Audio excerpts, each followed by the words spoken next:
Are you all right? You have a daughter. Yes? What is it?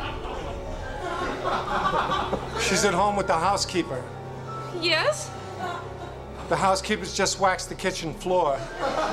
Yes? Your daughter's running on the wet kitchen floor. And? She's leaving footprints. Yeah? The housekeeper's annoyed. She has to do that part of the floor over. Really? It's not too late. You can call her and save her. Well, I have some work to do, but I'll call her later, okay? Hey, how did you get these powers anyway? I don't know. Ed Glosser, Trivial Psychic. During a brief power outage, Ed Glosser's tanning booth experiences a slight malfunction. Forfeiting a darker base, he instead gains the mildly impressive ability to foretell insignificant events of the immediate future. This is his story. Hello. Welcome to the Rotten Horror Picture Show, the horror movie podcast, where we talk about films off the Rotten Tomatoes 200 Best Horror Movies of All Time list. My name is Clay, and with me, as always, is Amanda. How are you doing, Amanda? I'm good. I have my collar turned all the way up, and I'm ready to cleave unto my man.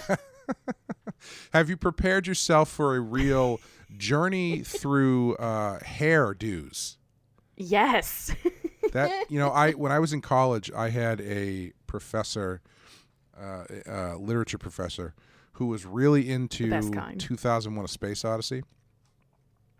And when I say really into, I mean he and his friend, every time it was playing at the theater, would go and bring all of the different foods that they eat in the movie. Oh, and they would eat it along with the characters in the movie, like including at the very beginning where the monkeys are like eating a dead animal. They would bring like loose meat.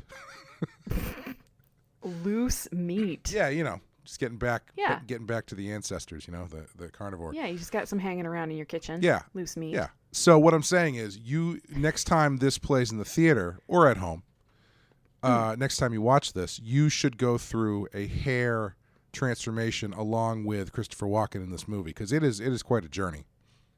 I mean, as you know, I change my hair quite often, so yeah, I'm down. I'm for it. I used to kind of have that haircut anyway. That's true. You kind of did, yeah. Sticking straight up as though I had stuck a fork in an electrical socket was kind of my look for a couple years. Yes. Yeah. And of course, we are talking about The Dead Zone from 1983. We're going back into Stephen King land.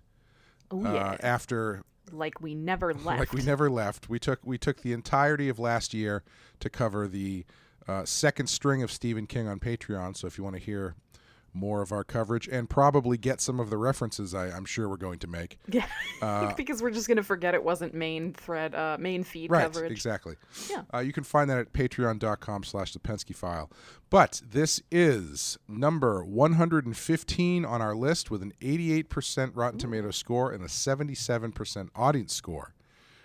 Had you seen this before? Yes, approximately 1 million years ago. Yes. Mm-hmm. I feel like it was one of the ones... I don't know. I feel like maybe it was one of the ones I was allowed to watch when I was fairly young, because it's not super violent. No. There's violence, but it's not like really over the top. But yeah, I it's been a while. What about you? I didn't see this for... this was another one from, I believe, from that... I know I've mentioned this before, but when I was first really starting to get into horror movies, I found a list online of the scariest moments, or one of those things like 100 scariest moments.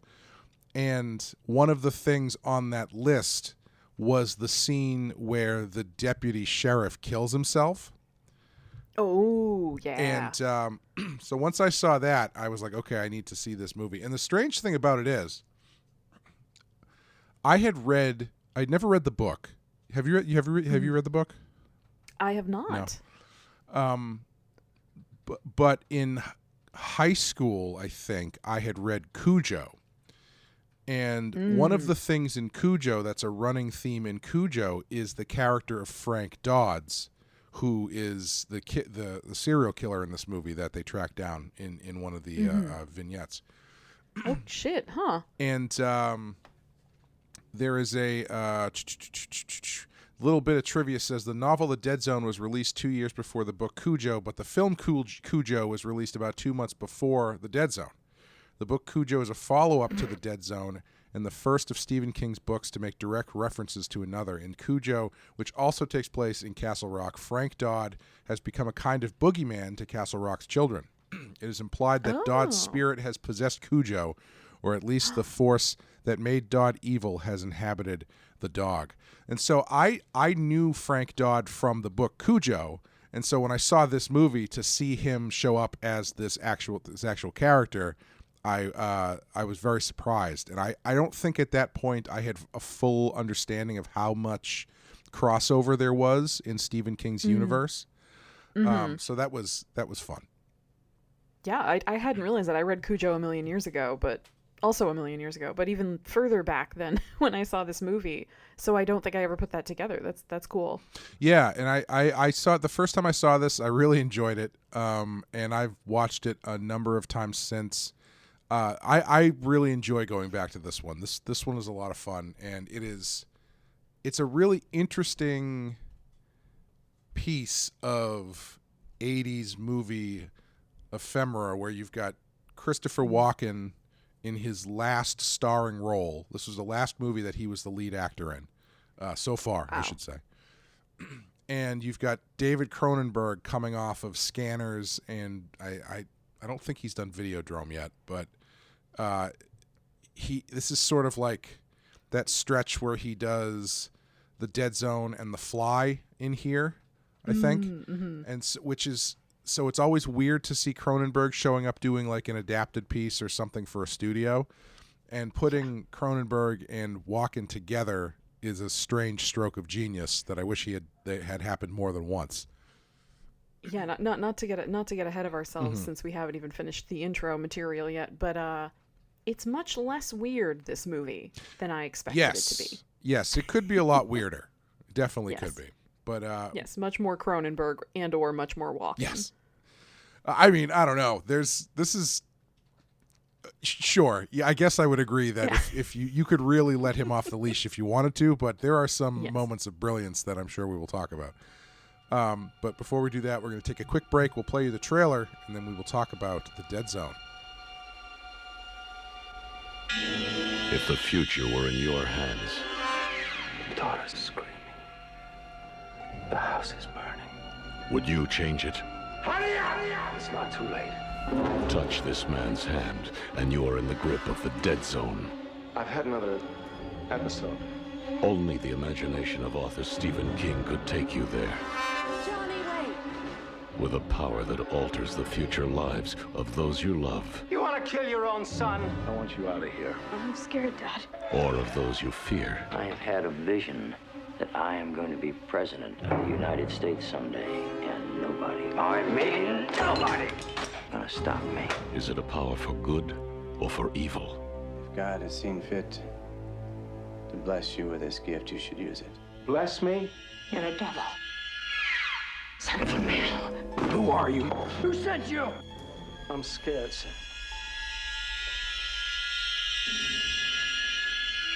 What's happening to me? We're gonna get married. Johnny, don't leave me, please. Don't you see how clear it all is?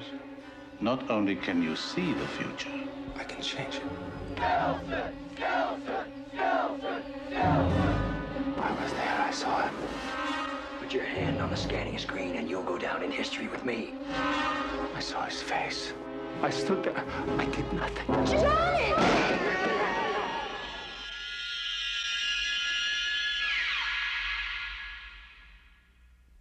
Stephen King, The Dead Zone. Okay, The Dead Zone. Directed by David Cronenberg, written by Jeffrey Baum, based on the novel by Stephen King. This is the first of 6 Stephen King movies produced by Dino De Laurentiis. which are Dino. The Dead Zone, Firestarter, Maximum Overdrive, Silver Bullet, Cat's Eye, and Sometimes They Come Back. Wow, so have we seen all of those except Cat's Eye? Yes, we have. Yeah. Do we have to watch We probably should at some point, but not today. But not right now. This movie stars Christopher Walken, Brooke Adams, Herbert Lom, Martin Sheen, and some hard and fast Tom Skerritt, who is he only shows up for like 10 minutes, but I'm always happy to see Tom Skerritt and stuff. Amen. Amanda, what happens in The Dead Zone? When Johnny Smith awakens from a coma caused by a car accident, he finds that years have passed and he now has psychic abilities. Heartbroken that his girlfriend has moved on with her life, Johnny also must contend with his unsettling powers, which allow him to see a person's future with a mere touch. After shaking the hand of an aspiring politician, Greg Stillson, Johnny sees the danger presented by the candidate's rise and resolves to kill him. Mm-hmm. So that could be called spoilers, the summary. That's true. Yeah. Well, I mean, I guess Yeah. you don't really know whether or not he succeeds. Fair point. Well, Clay, some things you'll find for your Stephen King bingo card. Yes. In this movie. Very important. Include. Very important. Yes. Everybody get your bingo cards out, because here we go. Truck attack. Mm-hmm. Gotta have at least one. Mm-hmm. Ultra-religious mother. Mm-hmm. Yep. Children in mortal peril. Yep. Maine, quote-unquote, Yep. accents. Mm-hmm. And also Train tunnels. And also Maine, quote-unquote. Yeah, and just Maine, quote-unquote. Train tunnels. Mm-hmm. Evil civil servants. Mm-hmm. And a person whose psychic powers alienate them from society, resulting in their inevitable death. Yes. Yes. It's quite a spread on the Stephen King bingo card this time. Yeah, as we've been doing these Stephen King movies, and as we talk about on our Patreon coverage, you really do start to see trends in the things that he may or may not like. And the one that's the most surprising to me and the most interesting is the truck thing. Yeah. Because he really does have trucks playing, like large trucks playing a big part in a number of his films, which I don't know if that's a weird bit of premonition on his part. I'm not sure, but I mean, I've always thought it's definitely a very interesting coincidence given what happens to him later in his life. Maybe he has The Shining. I'm sure he's gotten that comment repeatedly after getting hit by a van and is probably like, well, it didn't help me at all. So I bet that's what every doctor or nurse who saw him in the hospital for the first 3 weeks he was there said to him. Yeah, once they knew he was going to make it and they knew they could make jokes, Mm-hmm. I'm sure that's the direction it went Mm-hmm. in. But yeah, the truck thing is always surprising from him, that there are so many, because that's not what I think about when I think about a Stephen King trope. Yeah. Is that there is a truck and it is dangerous in some way, but in most of the movies we've covered for him, there's a bad truck. Yeah, I mean, he's got such a, he's a child of the 50s, and he's got such a connection to that 50s greaser, drag racer kind of mentality. I don't know if mentality is the right word, but culture. That's the word I'm looking for. Yeah. I wonder if there's something connected to that.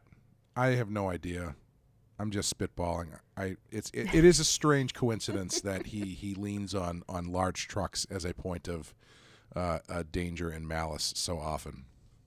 Yeah.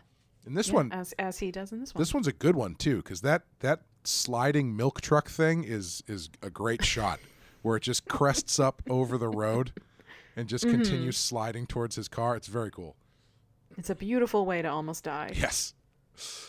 But okay, we have The Dead Zone. Little interesting backstory on this.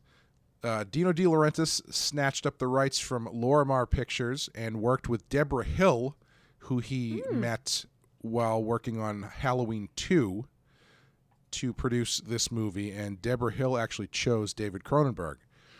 De Laurentiis was on board, but he wasn't too happy with Jeffrey Baum's script, and so he called Stephen King to write an adaptation himself.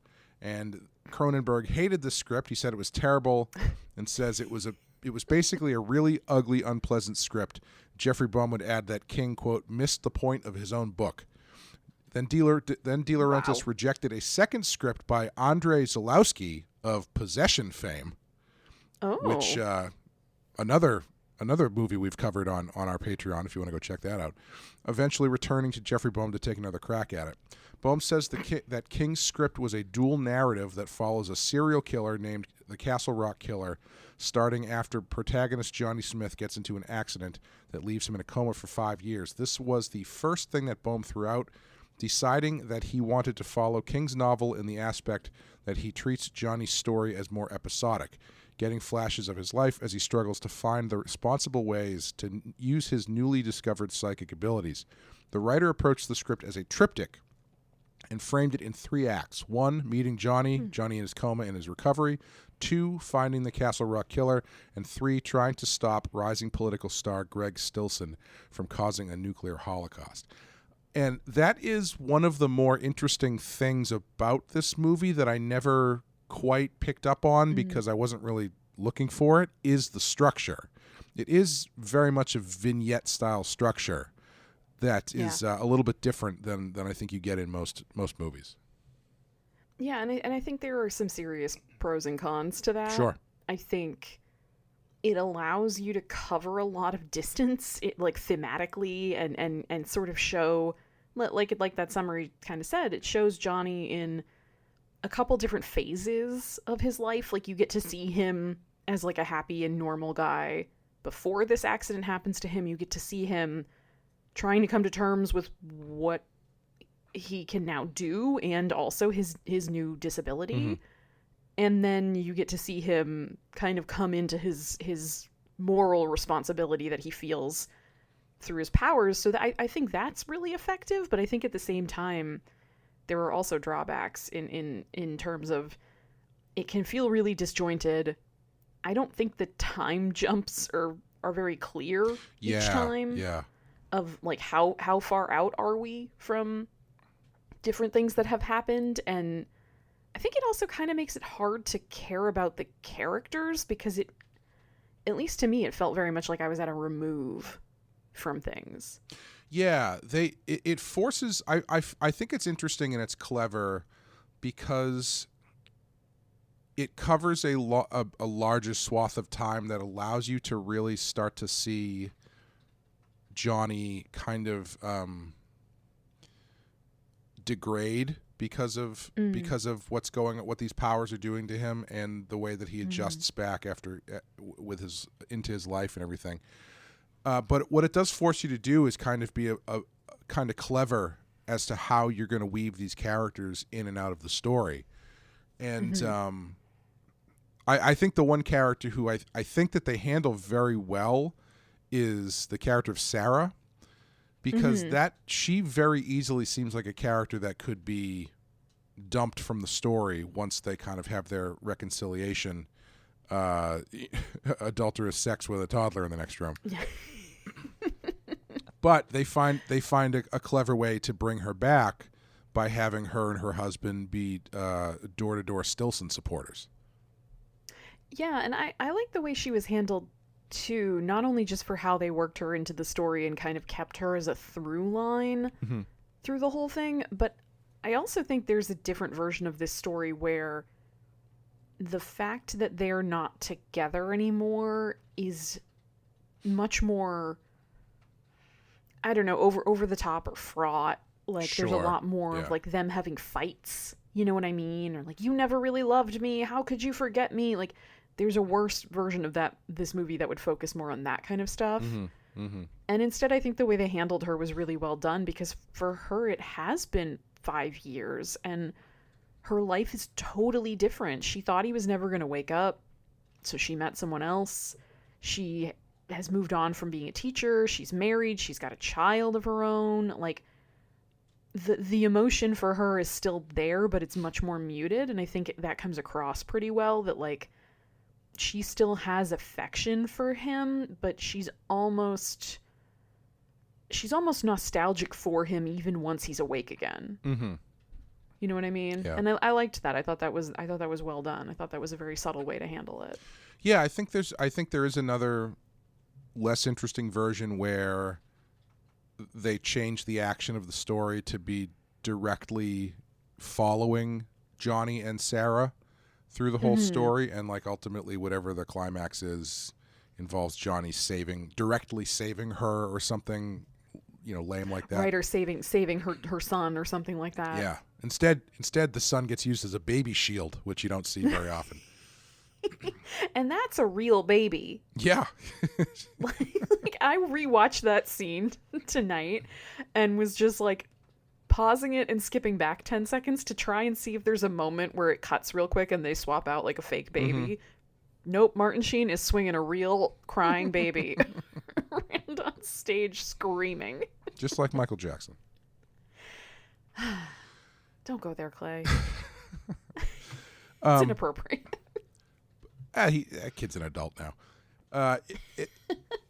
Yeah, I think it's really clever bringing her back in the way they do, because once you get off of that story and into the second vignette, it really sort of, I think there's I would say the second vignette probably suffers the most, because in that one, I guess depends what we're calling the second vignette, because if the second vignette includes the saving of the kid from falling through the ice, I feel like that's where you're kind of starting to wonder, okay, what is the narrative drive of this movie? Like, what is this moving towards? I think there's, they could have done an entire movie that's just him solving the Castle Rock killer story. Yeah, yeah. Which sounds closer to maybe what King had written as his script. Mm-hmm. And so once you have him do that, and then he goes into saving the kid from falling through the ice, there's not quite this narrative flow at this point until Stillson comes back, until Sarah comes back, and you see, oh, okay, all right, this Stillson character is coming in direct conflict with Johnny, and he has connection to him through Sarah, and I think it's a fun structure, because it does let you do a bunch of stuff, and then it kind of pulls you back in and be like, okay, this is what the actual story is. Yeah, and I do think they do a decent job of seeding some stuff early on. Mm-hmm. Obviously not as early as, Johnny is a teacher and all of that. I mean, I guess that kind of establishes him and Sarah, but pretty quickly once he's awake again, you start seeing things about Stillson in the background before you ever meet him. Yeah. Like, there are posters and campaign billboards and people talking about him on the radio really early on. I think right when he's kind of waking back up from his coma, there's maybe something on the radio that's like, right, yeah, a newcomer on the scene, Greg Stillson is neck and neck in the polls or something like that. Structurally, yeah, so of course, me being me, the Castle Rock killer portion is my favorite portion of the movie. It's really good. It's a lot of fun. I think it's really good. I actually kind of want to see the version of the movie that's mostly just him hunting down the killer, because I think you could have had some fun with that. But I mean, I also recently rewatched that X-Files episode that's essentially that plot. I think the sequence where he's a private tutor is definitely the weakest, for the reasons you said, where at that point you've kind of come unmoored in the bigger picture of the characters and their relationships.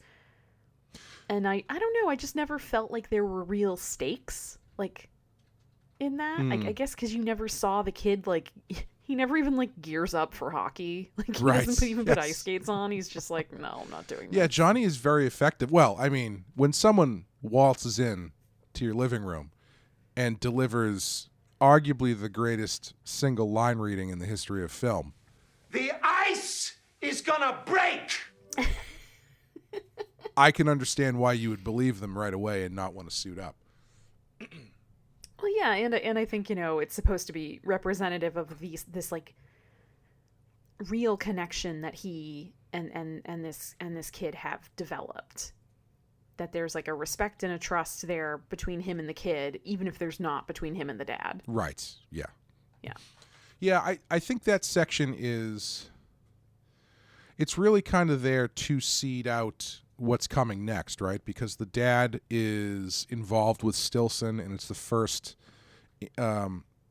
interaction Johnny has with him, and they do that great bit where he goes to shake his hand, but Stillson puts a big button into his hand so they don't touch skin to skin, so he can't get a vision. Right, because everybody knows, and that's something I don't know if this movie quite emphasizes enough, that everybody knows who Johnny is. Right, yes. To the point where he has sort of secluded himself away, and is just trying to live his life, hardly ever leaving the house. Yeah, he's essentially become agoraphobic, and he's trying to figure out how to stay off people's radar because he has become famous, at least tabloid famous. Yeah, I've noticed the people in this movie really, they don't really question him that much once he starts doing his thing. Like there's that one press conference where that one jerky news guy is trying to catch him in a lie or whatever. But then after that, it's pretty much everybody's on board. Scarrett shows up and asks him for help with the Castle Rock killer case. Even the dad, I think, is aware of who he is and what he can do and what he has done. So yeah, it's weird that everyone's kind of like, oh yeah, that's the guy who can see the future. Yeah. Well, I mean, I think part of it is that, in the beginning when he has woken up from his coma and he touches the nurse and he rescues her daughter because he can see the fire that's happening. And then when Tom Skerritt, who's Sheriff Bannerman, I think? Yes, I believe so. When he comes to Johnny, which is a thing that police departments will do, is they will consult psychics if they're really stumped on cases. So it's not totally out of the realm of reality that law enforcement would go to somebody purporting to be psychic. But I think in this world, once he's saved the nurse's daughter, and then he's caught the Castle Rock killer, and so he's kind of 2 for 2. Yeah. If you're gonna believe in a psychic, then I think he's a good one to say, oh, maybe this one's legit. Yeah, and you get that great bit too when I think it's the doctor comes to visit him and is asking him, to come back to the institute or whatever, and he shows him the closet full of letters that he gets for people asking him basically about anything in their lives that needs a fixing or whatever. I really like that bit, and I think one of the best things about casting Walken here is that he does have this detached creepiness that also breeds pathos, because I do feel bad for him, even though he is a very strange character and a very strange performance. Yeah, and I think, like you're saying, his strangeness makes sense because he's kind of, even in the beginning when he's supposed to be like young and carefree or whatever, he's kind of a weird dude. He's just like awkward and kind of dorky. And then after the accident in the coma, he's lost a chunk of his life. He's still physically not well. Like, he recovers, but he's never 100% ever again. He always needs the cane. He's exhausted a lot. And now this weird ability has come to him, and this ability also seems to be draining him of his life force in a way. So having it be Christopher Walken, who can play kind of detached and kind of just weird and out there, and then have these big swings of emotion that seem to kind of come out of left field a little bit at times and then go back into stillness, I think is good casting. I like it. Yeah, I feel like the only other person I could see playing this part in a similar way is someone like Michael Shannon, who has that same kind of weirdness but is a great enough actor to make you feel for the character, even as weird and as big as he might be going in some places. Yeah. I wonder who else was in the running to be cast as Johnny. Do you have any tidbits about that, or is it just a mystery? Apparently, Stephen King, is either Stephen King or Dino De Laurentiis, I can't remember which, wanted Bill Murray. Oh no. Yeah, I don't think he quite would be able to do it. And Cronenberg actually wanted the guy who plays Frank Dodd to play him, but De Laurentiis said they needed someone who was more of a name. Yeah, I think that guy would have been fine. Yeah, I don't really know him as enough of as an actor to really make a call on it, but he seems weird enough. Mm-hmm. Yeah. What do you think of? That's all that matters. What do you think of Johnny as a character? You know, you said we see him at the beginning and he's a little bit more normal. Apparently, his curriculum for his English class apparently consists entirely of Edgar Allan Poe's The Raven, because it's the only thing we see him teaching. Yeah, sort of like early American Gothic literature. Yeah, because the other thing he makes reference to is Sleepy Hollow, right? Yes, which is hilarious, fun and ironic. But you know, we get to him. The movie moves real fast. He's in a coma within 10 minutes of the start of the movie. Mm-hmm. And how do you feel about him in general?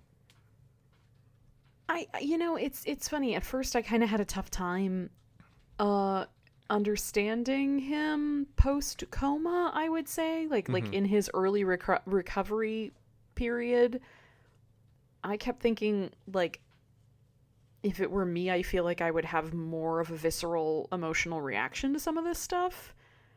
And he seems kind of blank at times, but then I think as time went on and you do get to see him react, like after he's been dealing with his new reality for a while and things are sort of starting to sink in that, like, this is your life now. There's that great moment when the sheriff does come to ask him for help, and he kind of says, you know, if God gave you this gift, I think this is a good way to use it. And Walken does the whole monologue of, you think this is a gift? Do you know what God did for me? He threw an 18-wheel truck at me. Yeah. And he kind of has his big tantrum moment, and it was worth it, actually. I liked it, like, having to wait for it and have it hit then rather than right after he'd woken up. So yeah, I guess it kind of needed a minute to get used to him. But once I did, I sort of was like, I don't know, I was on board after that. You know what I mean? Yeah. And I think it's a good use of the religious family structure in this movie too, because they don't, like, the mother, Johnny's mother, is a sort of ultra religious mother. Yeah, traditional Stephen King hyper religious mother. But it does add this interesting dynamic to the whole thing, because after when the mother dies and it's only the dad left, there is this kind of discussion about whether or not what he has is a gift from God and how he should use it. And it's that the religious element, while not beating you over the head with the fact that he comes from a religious family, it does add to the layers of not really knowing what's going on or what this is for or why he has it or what he should be using it for. Yeah, and I do like the sort of way the religiosity of his family is conveyed even after his mother is gone. There are a couple times where he's, like, coming or going from the house and there is a sort of a placard or a sign on the wall that says, you know, something about, you know, the Lord, and I didn't catch all of it. I don't remember what it was. But it's worked into the decor of the set around the house when he's at his father's house before he moves away to try and kind of hide. And I like that as a more subtle reminder that this is a man who's been raised some flavor of Christian. Right. And therefore he's been taught that things happen for a reason and that God puts you through trials to see you succeed and all of that kind of stuff, and that there's a plan. And so in the back of his head the whole time, he's got to be thinking, well, why? Like, why me? Right. Why would this happen to me? Why would God do this to me? And so he's having not only a crisis of everything else in his life, but also a crisis of faith. Yeah. And I found myself wondering, too, whether or not... Because we don't meet his parents before he has his accident. So I did find myself wondering if maybe his mother's religious mania was a result of his accident, and maybe she wasn't necessarily that far into it beforehand. You know what I mean? Yeah, that's an interesting question. I mean, I think given the time period this is supposed to be and the geographic location, they're probably going to church. Oh, sure. Yeah. Even beforehand. Yeah. So it's not, I don't think she would have, and I don't think you're saying this, but I don't think she would have gone from atheist to serious believer. But yeah, I think it's entirely possible that she had sort of a normal or more average amount of religious belief and then needed it more once her son was in a coma. Right, yeah. Yeah, and I think that element also adds to... They do a nice job of dropping a couple things in to make you wonder about what all of this is and what it means. The doctor... I think it's the doctor who says, you're in possession of a very old human ability. A very new human ability. And then he pauses and says, or a very old one. Which I think is a really great line to make you kind of go like, oh, yeah, all right. So, yeah, what the hell is this? Is it a brand new mutation, or is this something that he's tapping into, part of the collective unconsciousness or something like that? It's a good way to keep things vague and interesting without drawing too much attention to needing to explain what's going on. Yeah, and I liked the exchange with the doctor, too, where he says, your mother is alive. And the doctor tries to call her but can't speak to her. And when he tells Johnny that, and Johnny says, well, why couldn't you talk to her? And the doctor just says, because it wasn't supposed to happen. Right.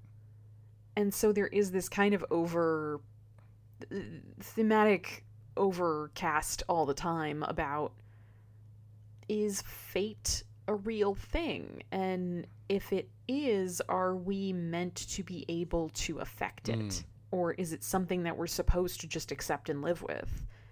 And clearly I think Johnny comes down on the side of no. We're not just supposed to accept it. If I can save a child from a burning house or a kid from drowning in a lake, or I can stop somebody who's going to murder millions of people, I'm going to do it. Yeah. Well, that brings up the conversation he has with the doctor towards the end, where he asks him if he could go back in time and kill Hitler before he invaded Poland, would he do it? And the doctor's like, well, yeah, of course I would. Yeah. And I think... yeah, he's like, I'd have to. Yeah. And I think that conversation in this movie is one of the more interesting versions of that conversation I've heard, because even though the doctor answers in a very affirmative way, it's like, well, yes, of course I would kill Hitler. The question isn't, would you kill Hitler? The question is, if you thought you were dealing with Hitler, would you believe yourself enough to murder this person? Because there's, with what he's going to do, there is, obviously he has these powers and they've proven to be true or whatever, but I mean, he's about to commit murder. He has to be really, really sure that what he is doing is acting on the right impulse. And it's easy to say, would you go back and kill him? So, yeah, of course, because everybody knows what Hitler did. But if you're in the situation where you don't actually really know what this guy may or may not do, then you really have to wrestle with this idea of, am I going to take this chance and believe the vision that I got that this guy is going to massacre millions of people? Right, and not only are you dealing with your own, he experiences his power and his visions firsthand. So I think it's easier for him to have faith in what he's seeing, but you also have to remember that no one around you knows that this person is going to become a genocidal maniac. Right. So the question is less, would you go back and kill Hitler? And it's, would you go back and kill some teenager named Adolf who lived in Germany in, like, the 1920s? Right. Yeah. Who just, was, like, son of a nobody, kind of floating around, just hanging out. Yeah, it's more... Would you go kill that guy? Yeah, it's more like if you went back in time with the intention to kill Hitler, but you didn't do all of your research as to where he was at the time. So you find the first person named Adolf and you go, I either take the shot and hope I pick the right one or I don't. Right. You kind of sidle up to him and say, hey, you're Adolf, right? Are you Adolf Hitler? Is that Haven't really... Too young to grow a mustache, I see. Oh, that doesn't help. You're just wearing a normal shirt and pants? No uniform, no boots, no... Oh, okay. Could you point up into that tree for me? Use your whole arm. Yeah. Yeah, maybe that, like that, yeah. You a middling painter by any chance?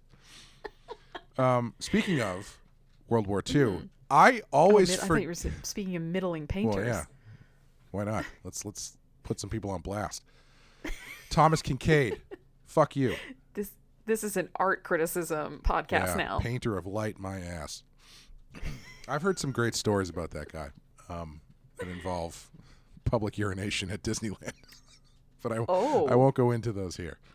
All right. No, every time I watch this, I forget that this movie's like fairly... I don't want to say it's cheap. I don't mean that in a bad way, but like there's not a lot of huge set pieces that require like massive set builds and stuff like this, except there's a huge World War II sequence in the middle of it. Yes. Which I always forget about. Yeah, and this wasn't exactly a Hollywood blockbuster with the most enormous, James Cameron sized budget. Right. So I think they do a pretty good job with what they have. Yeah, I think so too. I think it looks great. I was surprised how long it was, because that always seems like the kind of thing where it's like, all right, let's get in, we'll get out, do a couple World War IIs, shoot a couple Nazis, put the kid on the truck, get out, bing, bing, bang, boom. But they stick around for a couple minutes just playing out this World War II battle scene in the middle of this quiet internal movie about fate and the inner workings of the human mind. Yeah, and I going back to like the structure of this movie, I think that Johnny's visions, I really enjoy them. I think they're really interesting, but I do think that they actually at times make the structure work against the film, because you are bouncing around so much in time and you're getting flashes of these characters that you never really meet. You kind of just see them in this one moment and then maybe they die, or maybe it was a decade ago or something. It just makes it, again, it kind of disrupts the flow, and I think is another way in which the structure is really interesting, and the structure can sometimes work against itself. Yeah. Yeah, it's I think the visions are great. Like the first one where the room is on fire is awesome. That one is really, really cool. Oh yeah. Where he's in the bed and then he wakes, all of a sudden he's in the burning room. Mm-hmm. But yeah, it's I don't know, because he's sort of just having these like quick interactions with people in a way that I don't mind that not all of them end up being crucial to a larger plot or anything. Like I don't know if I really need to know more about the girl who doesn't burn up in her bedroom, Yeah, fair. And I like that they do save that stuff for the characters that come later, specifically Stillson, because by the time, I would say the big difference is by the time we get to Stillson and him shaking hands with Stillson, they've done enough to let you know that it goes without saying that this guy's a piece of shit. Right. Like you don't you don't need to just trust Johnny and his power to know that this guy is not a good person. Yeah. Like, we've had other characters talk about how he's not a good person. We've seen evidence of him going and threatening journalists. Like, we know he's bad. But, you know, I think there is another version of this movie maybe that kind of leans more on the would you kill Hitler thing we were talking about a minute ago, where maybe you don't know anything else about Stillson other than what is viewed from the outside. So when he does get this vision, you find yourself thinking like, well, I don't know, what is the deal here? Is this guy this bad? Johnny seems to have been right on all these other things. Yeah. I think that's an interesting angle that they could have come at things with, is making it a little more ambiguous about, is Johnny actually seeing the future, or is Johnny picking up on some other sorts of vibrations in the world or possibilities rather than definite outcomes if something drastic doesn't happen. Yeah, where you could add some more ambiguity in there about, like, wait, is this the right thing? Yeah. Because in this movie it feels pretty clear, at least to me, that he's doing the right thing. Yeah, you know, I remember the first time I saw this, I thought that they were laying it on a little too thick with Martin Sheen. Like, he's so comically evil in this that I found it difficult to believe in some parts. And then I read the book where Stillson is like 1,000 times worse than he is in the movie. Oh, really? Because you're getting his internal monologue a lot in the book, and like the first scene with him is like some internal monologue where he's talking about how much he wishes he could gut this person, or like Stephen King goes out of his way to tell you immediately that this guy is awful. Yeah, that this is the villain. Yeah, this is the bad guy. And I guess the flip side is, right, if you're gonna have the payoff be that this is a guy who gets elected president and then has some sort of vision from God that he's meant to set off the nuclear war, it probably tracks more for you to set up this guy as already being on the path to Crazy Town. Yeah. You know, I do think there is a way you could do it where the ambiguity is a bit more fun and makes you a little bit more tense. But I think probably for the purposes of this story, Johnny needs a win, right? He needs like a righteous win at the end to make this all worth it. Yeah, and I think the point of this story is that it's not to make us second guess Johnny. It's not to sort of ask the question of, is Johnny doing the right thing? Is Johnny a good guy? I think the emphasis is more that supposed to be that we know he's a good person, right, and that we know he's trying to do the right thing, and that means for him giving up any chance at a life. Yeah.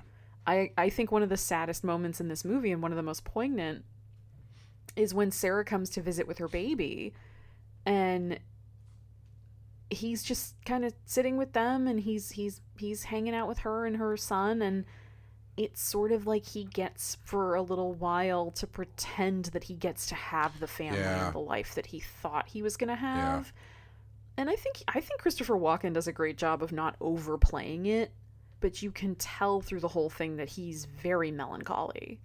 Yeah, I really love that scene, especially when the dad comes home too and kind of sees them all. So he's got everybody there, and he's having this moment of the future that he could have had. Exactly. Yeah, it's a really great bit, and yeah, they don't oversell it. You know, like there's no. I think in a worse movie, they verbalize that and have him say something like, you know, for just a moment I saw what maybe I could have, you know, yeah, we get it. Right, he could have been my son. Yeah, I'm glad that they don't. I think the images really speak for themselves. And I also I think the dad coming in too is played so well, because he kind of comes in and he kind of like gives a side eye to what's going on here. And like the dad kind of takes it in a bit quicker and on a different level than I think Johnny even realizes what's going on, you know? Right, and the irony is that they had just been talking. I think at that scene they're talking about the dad before he comes home, and they say, "Oh, he's over at, Mrs. Sullivan's, and the widow who lives down the street. Apparently, she needs all this help making bookcases." And so they're kind of like wink, wink, nudge, nudge at each other about the dad, and then the dad comes home and takes one look at them and is immediately like, "All right." It does make me think though, because. You were saying it's hard to tell how much time has passed in this. How much time do you think has passed? Because, so we're within the stretch of like an election cycle, right? Because Stillson is actively campaigning at the beginning of the movie and actively campaigning. It looks like it's getting down to the vote day by the end of the movie. And it's always winter. It never gets warm. Yep. And so Christmas happens. And so what I'm getting at is, how long do you think Johnny's dad waits after his wife dies before he starts going over to the widow's house? Not long, apparently. Yeah, apparently not. I mean, even if he was campaigning and it was October, and you want to say, well, this is northern Maine and it gets cold in October, fine, but it's got to only be like February when this movie ends. Yeah. Yeah. That dad, man. It's waiting for the old ball and chain to kick it. So he could go out and kick it. So Martin Sheen in this movie is like delightfully loathsome. Oh yeah. He's so over the top. He's so insane. He's so intense. I will just say, living in America in the time we live in, there are a lot more strong personalities on the political scene, and we'll just put it like that. So I wonder how much of watching this movie now and finding him like a believable politician is just reflective of the time we live in. Like, yeah. If you watched this when it came out in the 80s, were you just like, wow, they really went over the top with this this senator character? Yeah. Well, I think one of the other things that they do that's really smart is they don't give him a political affiliation. He's they kind don't of even give him a platform. Yeah, really. Yeah, he just wears hard hats. That's basically his whole platform. Yeah, and he yells at people. Yeah. He yells at people for coming out to his rallies, saying, "What are you, unemployed?" Yeah. He's basically he's like a Veep politician, where it's that you have a vague sense of where he might be, but it probably varies depending on your own political leaning. Yeah, and I think the point is that ultimately it doesn't matter. Like, right. He could be standing on that stage saying we should have closed borders, or he could be standing on that stage saying Medicare for all. Right. And absolutely. It doesn't matter. He's still an evil person. He's still a bad person who's going to do an atrocious thing. Yeah, his only real platform is one that's pretty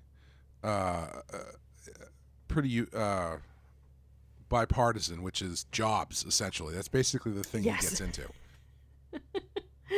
And it's not jobs, and also tall men in leather duster jackets. Yes. Like, is this bodyguard just your bodyguard? You guys seem awfully close. There's no women around you ever, huh? No, not really. There's really only like one woman in the whole movie, frankly. But that's true. Yeah, I found him. He is very over the top. But I would be lying if there weren't events in the last handful of years that made me immediately think of him. For reasons that we don't have to get into here. But I have, man, when I think of Martin Sheen, I think of Apocalypse Now, and I think of stuff from maybe The West Wing. I didn't really watch ironically enough, he ends up as the president eventually in The West Wing. I didn't watch The West Wing, but I got the gist of it. Yeah. And more of his older stuff. Man, the more younger Martin Sheen stuff I see, the more it seems like he was just really good at being creepy as hell. Because, there's this movie that I had never heard of that I saw on the Last Drive-In with Joe Bob Briggs last season, I think, called The Little Girl Who Lives Down the Lane. It's have you seen it? I have not, but I remember seeing, like, scrolling through Joe Bob and seeing that was on there, yeah. And I think it's Jodie Foster's first movie. She's like 13 or something. Oh, and it's one of Martin Sheen's early movies as well. And he is so scummy in that movie in like a really specific kind of way where he's scummy with a smile, if that makes sense. Like he's really good at that. And we just saw him on an episode of Columbo not too long ago where he was doing the same thing. I love that you guys are watching Columbo. I love that we're watching Columbo because it's fantastic. I love it. Like you just opted out of all of the Last of Us dialogue to go watch Columbo. I didn't really like Last of Us. It was fine. It just, I liked the Nick Offerman episode was really good, but I don't know. I'm so zombied out at this point that it just wasn't really doing anything for me. That's fair. I'll yell at you off of the recording. We don't need to subject the listeners to that. But yeah, he has a hidden talent for being a real creep. Yeah, which is interesting because I do feel like in modern or more modern setting, he's kind of played the straight man. Yeah, he was Uncle Ben in the Garfield Spider-Man movies. He's on Grace and Frankie. He's a lovable old gay man on that show. But when you go back, he just gets like real creepy. Creepy. He's great at it though. He is. Yeah, he is. Man, I think the ending of this movie is I think it's really, really great. I think there's a few things about it that I really enjoy. The first is that I love the lead up to the assassination. But first of all, I don't believe for a second that he could sleep the night in that balcony and then the next day no one would check the balcony before they brought the senator in. I just don't believe that. But taking that off the table, I love that he drops the bullet when he's trying to load the gun, just add to a little bit of tension. And I love that he doesn't actually kill him because I feel like that almost, the way that it plays out almost absolves him of, it lets him accomplish his goal without actually having to do something horrible as murder. And the way that they managed to figure out how to get that across by having Stillson in the face of gunfire grab an infant and use it as a human shield is one of the funniest things I've ever seen in my life. And I cannot emphasize enough, even though I've already said it, that it is a real baby. Yes. Yes, just like dangling, screaming over a stage. The presence of mind you would need to, in that situation, instead of like drop down or run away, to reach over, grab a child, and then hold it up like you're Rafiki in The Lion King, hoping that it will take the bullets that are headed your way is preposterous, but I love it. And it's so perfect because not only is it an amazing visual image, it preserves the two characters involved, right? Like it preserves Johnny as a good person trying to do the right thing, in that what he did was bad, but the only person who really gets hurt because of it is himself. And in the end, he's saved countless lives. And then on the other hand, it forces Stillson to reveal in public the sort of person he really is. Right. And gives him kind of his just desserts in the end. And I love that it's, there's a photographer there who takes all the pictures and then runs out the door and that's it. Like, your political career is over. Yeah. Sometimes you're Howard Dean and you just scream weird, and that's the end of your career. And other times you hold a baby up and use it as a human shield. Sometimes you're Jeb Bush and you just lean into your microphone and say, please clap. Isn't it wild to think about how all the crazy shit that's going on and has not affected politicians these days? Howard Dean, He screamed weird once, and that was the end of his entire campaign. That was all it took. Al Gore said something along the lines of, "I invented the internet," and we still make fun of him to this day. That is objectively funny, though. But hey, people say they want an entrepreneur and a businessman in the office. I mean, what's better than inventing the internet, right? I mean, at this point, if he actually still wants to take credit for that, I'm also going to blame him for most of our social ills. That's fair. A series of tubes. Yeah, I love the end of this movie because it would feel trite if it weren't so sad. Yeah. Do you know what I mean? Yeah. Like it's almost like too pat of an ending where it's like the bad guy gets revealed for who he really is and the good guy gets to preserve his goodness by not hurting anybody. Like there's a worse version of the ending where he gets Stillson to reveal his real personality. And then he also gets, and then Johnny lives and he gets Sarah in the end. Mm-hmm. But I think the fact that he does get shot and he dies ultimately just kind of adds to the fact that, like, he was a good enough person that he was literally willing to give everything to protect people he had never met and never would from the possibility of an unjustified death. Yeah. And I think that's much more effective than just having him be like, oh no, actually he figured out a way to live and now he rides off into the sunset. Right. Yeah. Yeah.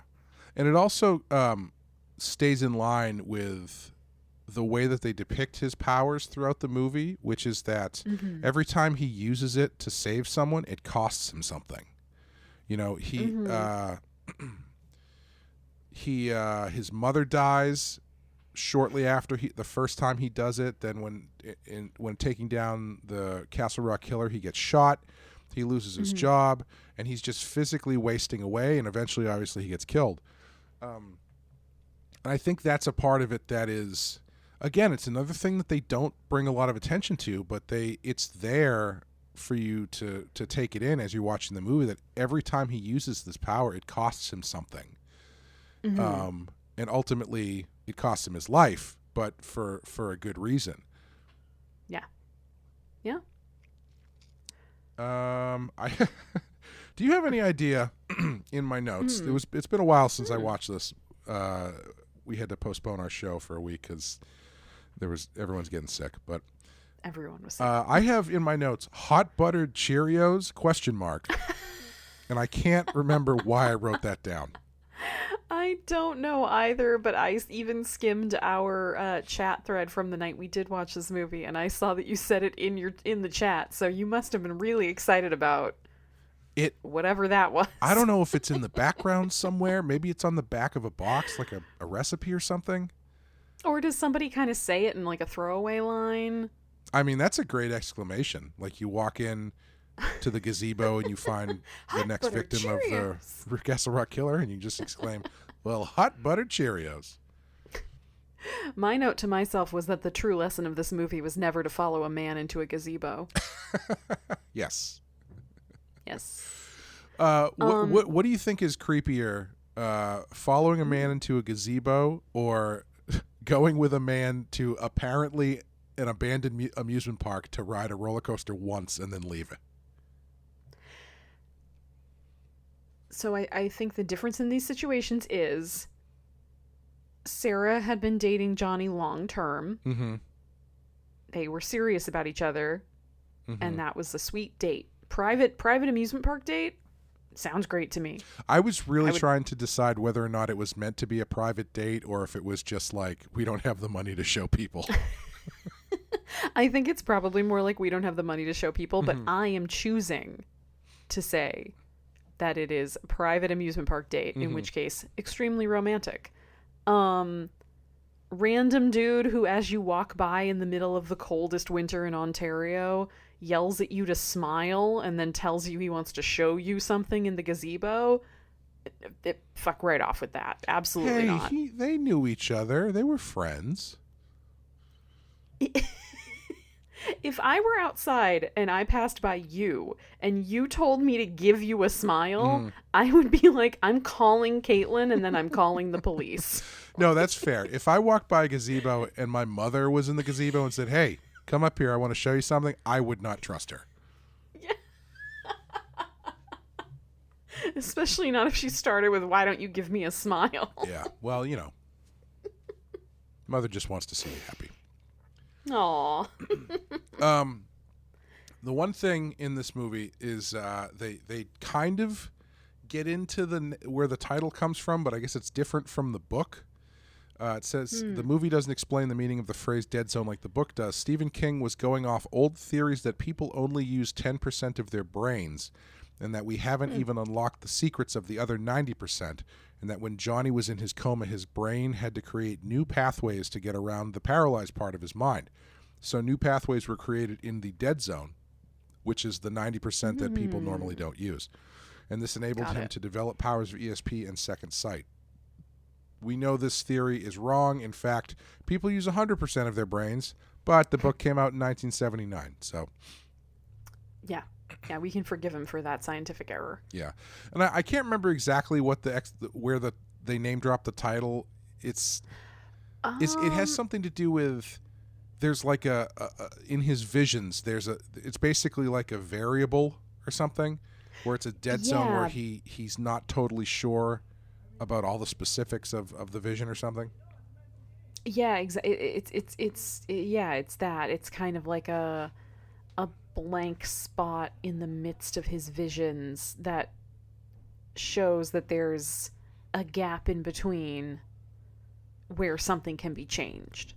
Seems to be the explanation they were going with. Yeah, sure, why not? It's a cool title. It's a very cool title. I still want to talk a little bit about how un-Cronenberg this movie is. Oh, sure, yeah. Just you see a movie and it says it's directed by David Cronenberg and the lead actor is Christopher Walken, and I feel like my bar for weirdness was set very high. Yes. And yet most of this is played fairly straight. Like, yeah. Even though there is a person walking around with precognition powers, it's very rooted in reality otherwise. Yeah, my I had a teacher in college who was a big genre movie fan, and he kind of introduced me to David Cronenberg a bit. And as I was getting into Cronenberg movies, he said, you're going to come across movies that you're surprised are directed by him, but no matter how tame the rest of the movie might be, there's always one scene where David Cronenberg comes out. And he mentioned the scene in Dead Ringers where they're connected by the tissue and then the woman starts eating her way through the tissue. And in this one, I think the Cronenberg moment is the death of the Castle Rock killer. Because... Yes, Deputy Dodd. Yeah, because they don't just have him, like, slit his own wrists or hang himself. He wedges his, like, surgical scissor murder weapon into, like, a bureau and then puts his hands on the back of his own head and then opens his mouth and rolls his eyes like he's just looked at the tape from The Ring and then jams his own face onto the scissors, and it's fucking awesome. And it's like, oh god, and then they show it when Tom Skerritt and Christopher Walken find him and he's got the scissors stuck in his gaping mouth still. Yeah. And his body, he's covered in blood in like the bathtub and he's kind of like twitching. Yeah. Like he's dead, but he's not fully finished convulsing, and it's like, oh. And the best part about it is that it's such a strange setup that you don't even need to show the actual violence. Like if this was a Lucio Fulci movie, he would just show a close-up of the blade slowly going into his eyeball or something. But the all you need, the thing that makes you go, is when he opens his mouth. Yeah, and starts to lean forward, and you realize what he's doing, and you're like, the weird thing. No. It's great. It's so good. But also, oh god, I just had to highlight that. Also, it does have like low, I don't want to say low grade, but like I think the way that Walken is presented visually is pretty weird for like the relative to the rest of the movie. Like everything else is pretty standard and pretty normal, but there's just something about he's not even dressed that weird. It's just that he's got his collar up like he's Dracula, and he's got this big shock of hair, and he's got this cane, and he's Christopher Walken. And so that's like all you need to create. He almost looks like a Tim Burton character. Yes, which is why he did so great in Sleepy Hollow. That's true, yeah. Bringing it full circle. With his famous line from that movie, "Ah." I love Sleepy Hollow. It's a great movie. You know, I was watching Beetlejuice recently. Oh, it's the best. And it occurred to me, I don't think all of us who grew up with Beetlejuice fully appreciate how fucking weird that movie is. Like, oh God, no. Of course we don't. The fact that movie A got made and B became as big of like a cultural hit as it did is mind blowing to me. What you mean? You mean you don't think most children's and young adult movies have a demonic entity that goes and hangs out at a strip club in a model town? They should. It's just so weird. It's like I had that revelation when after COVID lockdowns a couple of years ago, we all got together in our friend's backyard one summer night to watch this movie. I know you were there. I don't know if you remember that. I was, yes. Yeah. But I remember sitting outside, and I hadn't seen Beetlejuice in probably 15 years, and watching it and being like, what? Like, this movie is amazing. It's damn near perfect in my opinion. Mm-hmm. But also, what were we all thinking? Yeah. When we made this like a linchpin of pop culture. Yeah. Yeah, and like I was listening to the Blank Check podcast, and they were talking about it and kind of highlighting the strangeness of it and how it was extra strange when they turned it into a cartoon and made Beetlejuice and Lydia into this like Calvin and Hobbes type couple of like best buddies. When in the movie, Beetlejuice is like a severely disgusting, severely horny ghost who tries to marry a 15-year-old girl. Yes. It's very strange. It's a fantastic movie. But this movie is also strange in a very. It's just as strange, but in a totally different way. Good. Do you know what I mean? Excellent segue back onto the track. No, I believe what I'm saying. I'm not just segueing. Because it's such a strange combination of people and characters, and the tone is really weird. I don't think it works quite as well as Beetlejuice per se, but I do think it works. Yeah. And that's kind of surprising when you take it all together. Like, if you read off a summary of the plot of this movie and the basic premise, and then you add in Cronenberg and Christopher Walken and some of the other pieces of it, it doesn't sound like it makes sense together, but it actually hangs really well together. Yeah, I wish between this and Beetlejuice, I wish they would let more weirdos make weird movies. I was just gonna say, give weirdos a chance. Yeah. Really do. And that's why we'll end up going to see Beau is Afraid. Yes, I do want to see that. I've heard I've seen so many reviews that are like, this is the most awful thing I've ever seen. I actively want to sue Ari Aster for my money back. I'm like, oh, I need to see this movie if this is the way that people are responding to this thing. Wow. All right, let's do it. Yeah, absolutely. I think that's going to do it for the Dead Zone. The only other thing to note is that Michael Kamen did the music for this. It's one of the few Cronenberg movies not scored by Howard Shore, frequent collaborator. It's got a pretty good. I wouldn't say it's necessarily a memorable score. Like, I can't really think of it off the top of my head what it sounds like. Yeah. But I think it's fairly effective. Cinematography's pretty good. There's that great shot through the tunnel. Is really, really cool. Yeah, that was cool. That I feel like they used on posters or something for a while. But yeah. Oh, I hope so. It's how do you feel about the placement? It's number 115 on the list. Is it too high, too low, or should it be taken off the list completely? Well, it's really interesting because when we watched this, Greg and I had the conversation where he's usually the one who asks this question to me, which is this really a horror movie?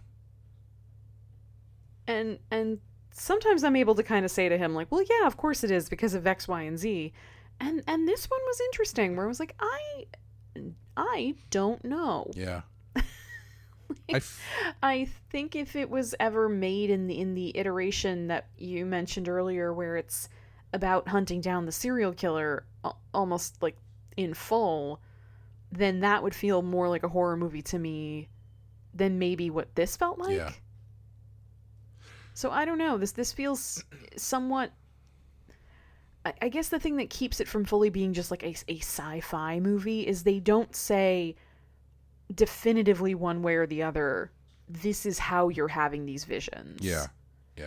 So it is left ambiguous of, is this a biological thing? Is it God? Is it some other sort of supernatural power? And I think that's kind of the only thing that keeps this as a horror movie for me. Yeah, I actually think it's probably more the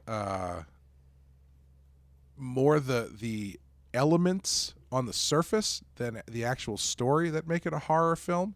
For instance, I think it's Stephen King. That's one tick in the horror column. Yes. David Cronenberg. That's another tick in the horror column.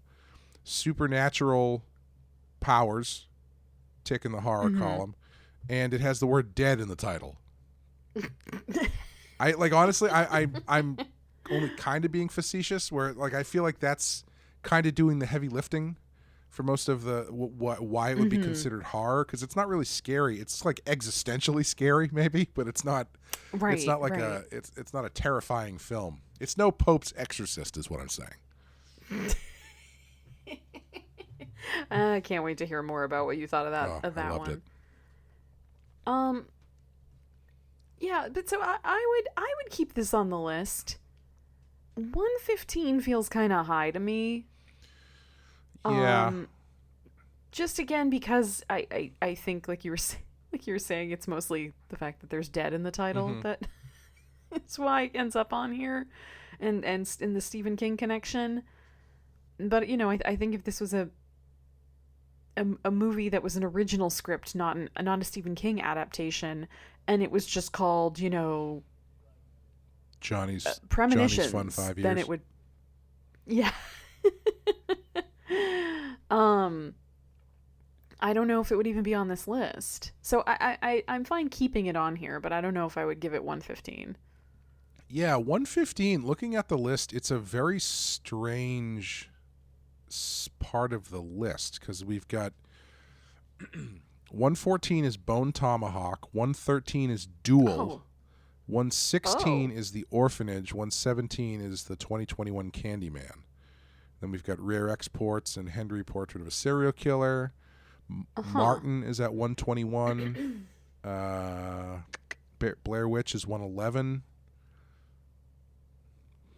I don't know. I feel like it's getting into an area of the list where it's a lot of pretty high-end names. Maybe like not first ballot Hall of Famers. Well, some of them first ballot Hall of Famers. Like Texas Chainsaw is 101, which is criminally high. Jeez. So yeah, would I put it 150? Yeah, I probably would knock it down a few spaces if I was gonna.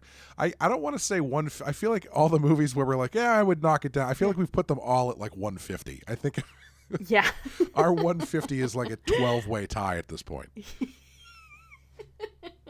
Hey man, sometimes I say this should be in the 190s. That's true. I would switch out. I'm just gonna say, based on having not seen it, I'm gonna switch out another Stephen King adaptation, 1922, which is at number 123, and I would move Dead Zone down to 123. That's a very well, The Exorcist is at 126, so maybe I would move it further down. Anyway, why? This is a flawed list. Yes, and we say it every episode, but I can't help. Every time you read off another one where you say, like, The Exorcist is at 126, and I'm like, that should be at 6. Yes. Yes. Anyway, but yes. That's going to do it, I think, for the Dead Zone. I did want to say, I forgot to mention this, didn't come up naturally. My favorite, the one thing I remember from the book, it's a fun little detail, is when he comes out of his coma in the book, the way that he realizes there's something wrong, because they do that little bit in the movie where they're not telling him what happened right away. The way that he realizes that there's something wrong in the book is that he notices that the doctor is using a felt tip pen, and those didn't exist when he went into his coma. Oh, wow. It's a cool little detail. I always like that. Yeah, that's actually great. I actually wish they had. I mean, I guess there's not a cinematic way to really portray that. Right. That's exciting, but I like that. But yep, we are coming up on our 80th episode next time, which is a wild card episode. And Amanda, would you like to tell fine folks what we're going to be watching? Yes, I'm going to be tormenting all of you by making you watch The Grudge. Now, why do you say torment?